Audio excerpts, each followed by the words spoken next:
रवा के तो चोट लागल बा।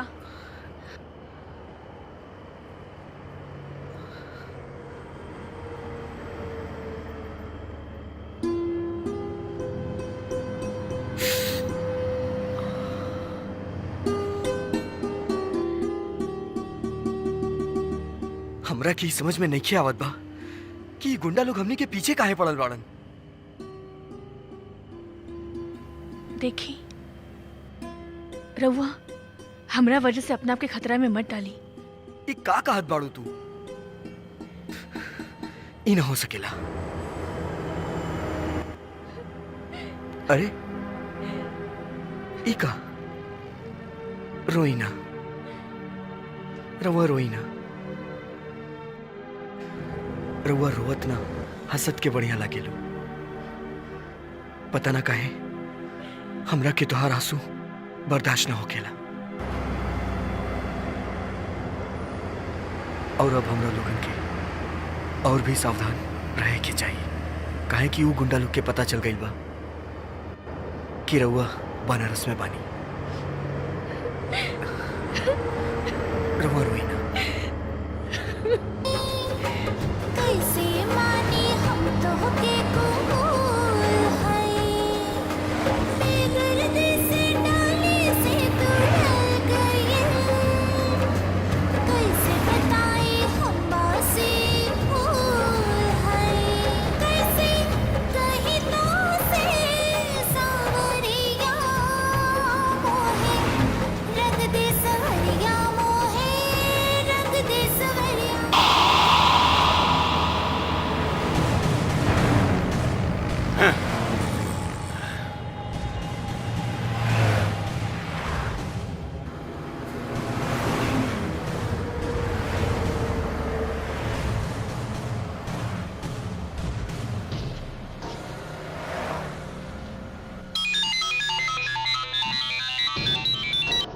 हाँ बोला कबीरा। हमनी के तो लड़की मिल गई रहा, लेकिन ओकरा संगे आज वो फिर लड़कवा रहे का। ओकरा संगे जो लड़कवा रहे हाँ वो फिर ओकरा ले उड़ल। अच्छा आज भी हाथ से निकल गई, आज भी ना मिलल। चिंता मत करी बड़का भैया, हमनी के देखले बानी वो दोनों बनारस के ओर गइल बाड़े। वो जमीन में भी लुका जी है ना, तो जमीन फाड़ के निकाल ले आए। ए कबीरा बकवास मत कर, एक बात कान खोल के सुन ले। अगर वो लड़की ना मिलल ना तो तू अपनी मनहूस शकल हमरा के मत दिखाइए, बुझले? ठीक बा बड़का भैया।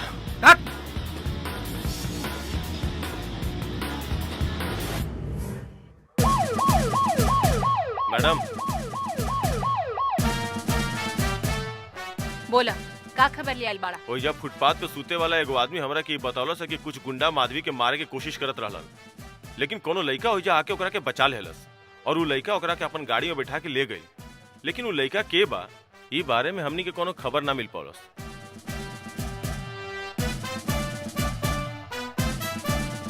ई बात समझ में ना आइल कि कौन ओकरा के मारल चाहत बा और काहे मारल चाहत बा, और ओकरा से भी बड़ बात ई बा कि कौन ओकरा बचावल चाहत बा। बात समझ में ना आ रहल बा। वैसे तो पंपलेट हम छपवा देले बनी, कल पूरा लखनऊ में चिपकवा दिहल जाई। मैम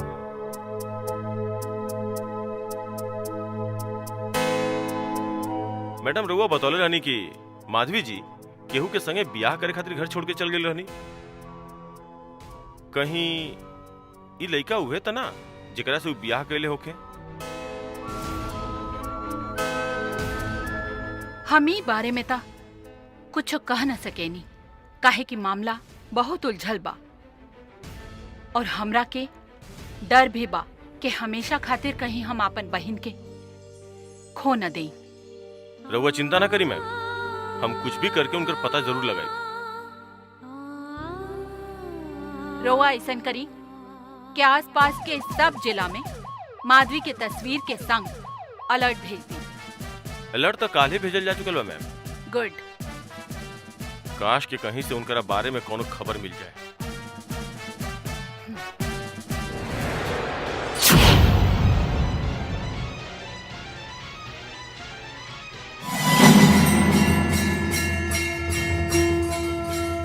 ए देवी जी, यहाँ आई।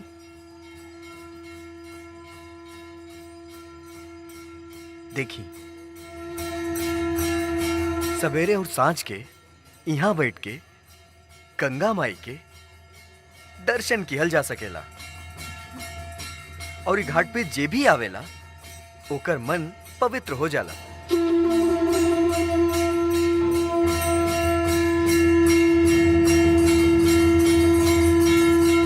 रउआ भी कुछ बोली, कुछ बतियावल करी। हम का बोली? अच्छा छोड़ी, रउआ जाके नहा ली। कपड़ा तो गड़िए में छूट गईल बा। कोनो बात नहीं खे, हम जाके दूसर कपड़ा की व्यवस्था करतानी। ठीक बा। रउआ जाई और नहा ली, हम थोड़ा देर में आवतानी।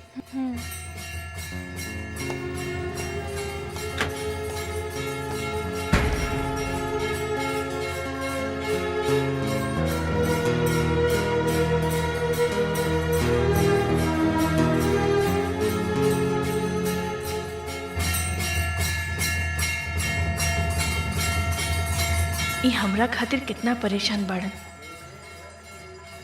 अपन जान भी खतरा में डाल ले बाड़न। अगर इनका के खरोच भी आ गई तो हमरा से बर्दाश्त ना होगी।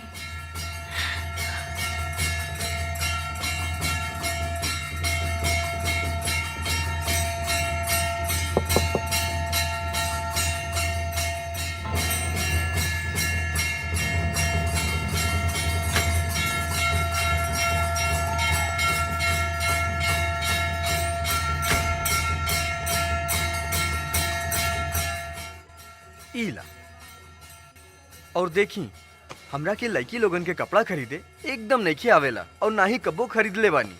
बाकी ई कपड़ा हम रउआ खातिर लाइल बानी। अब कपड़ा अच्छा होगी या खराब होगी, रउआ पे बहुत बढ़िया लगी। बहुत अच्छा बा। ठीक बा, रउआ जल्दी से तैयार हो जाई, तब तक हम बाहर खड़ा बानी।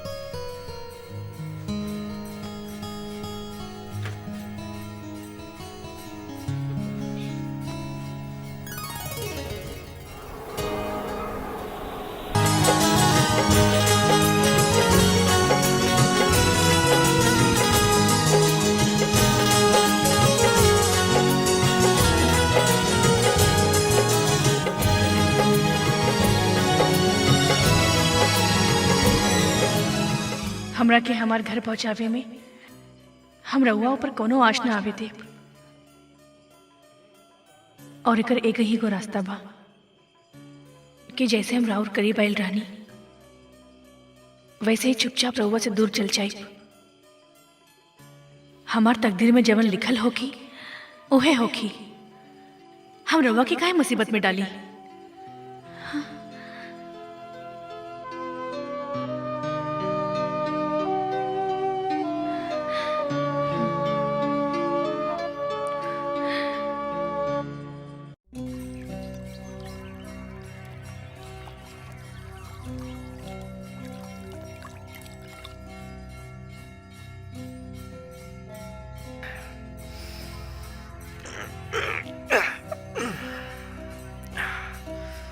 जय गंगा मैया।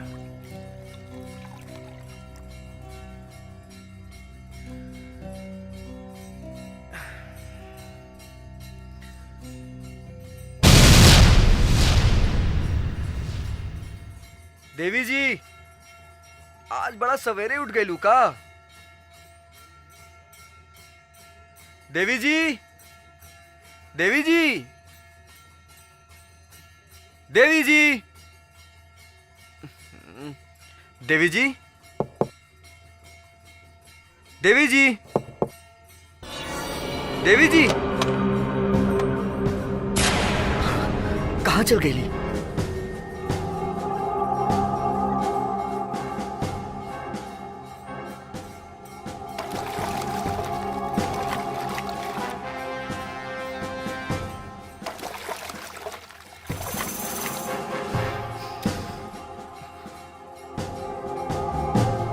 ए देवी जी, कहाँ बाड़ू तू?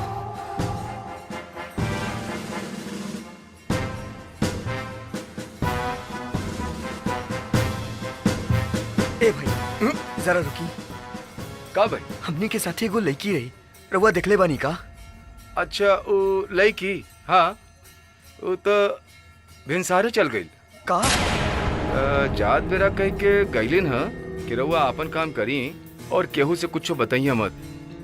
हाँ अच्छा साहब चली। तू ऐसन काहे कैलू?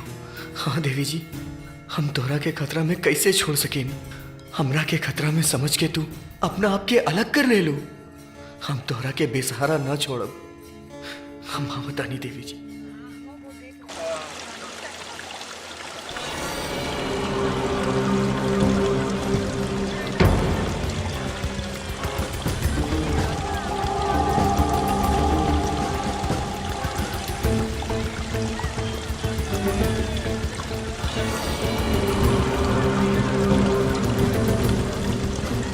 पूरा बनारस हमनी के घूम ले जा, फिर भी ओकर कहीं पता ना चलल। अब बड़का भैया के हमनी के का जवाब देल जाई? ऊ तब हमनी के कहीं के ना छोड़ी।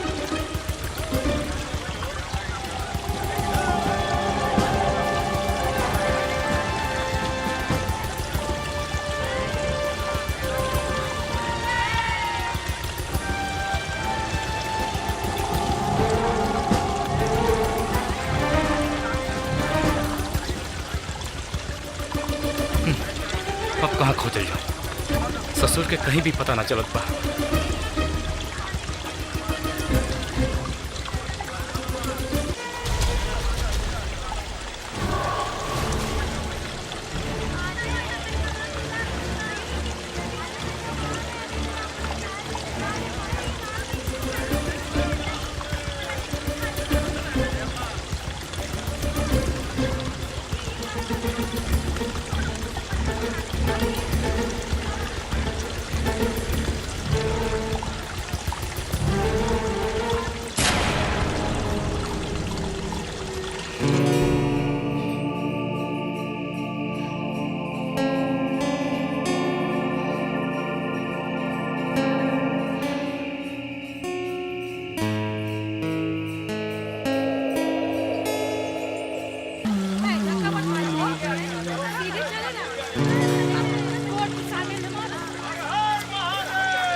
कबले भागत रहबो?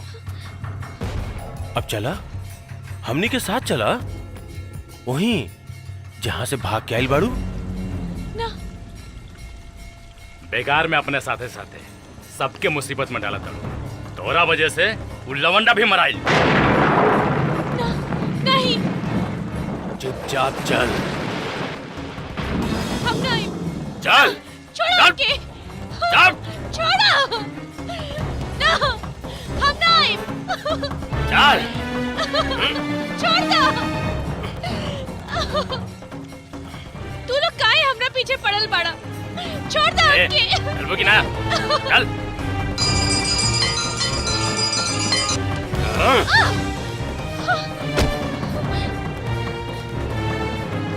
बहुत परेशान कैले हते। तेजा, सबूत खातिर वीडियो बना ले, बड़का भैया के दिखावे के काम आई। काम हो गई बा।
Yeah!